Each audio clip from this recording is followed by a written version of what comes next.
Pennsylvania's struggled to get its act together, and we're just sitting here on the sidelines, not doing anything, not getting involved, making our money, or not, in some cases not making our money. And that's not going to work anymore. You got to get after it. We've got to get involved. And CAP is a way to do that. And I think that this is the vehicle, the primary vehicle to take charge of that opportunity that exists today and get something done.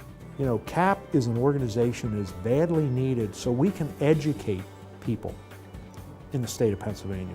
People need to understand what our elected officials are doing in Harrisburg. People have made a payroll I have great respect for, because it's the hardest thing I've ever done in my life, to come up with every 2 weeks the payroll and the taxes. Not an easy thing to do.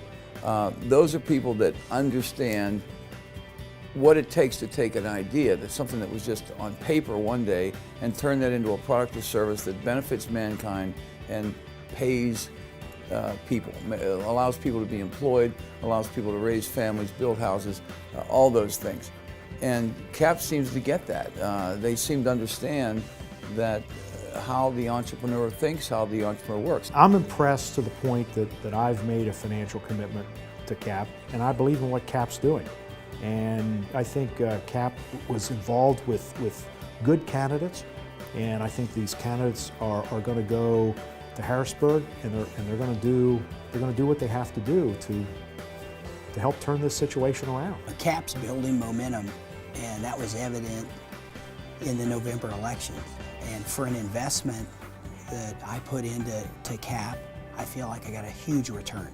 We had some great candidates elected, and it's just the tip of the iceberg. There's a lot more that's going to take place, and that's exciting. And it creates this energy, this positivity towards what's possible. And that's what CAP represents, is it doesn't have to be the way it's been. It can change.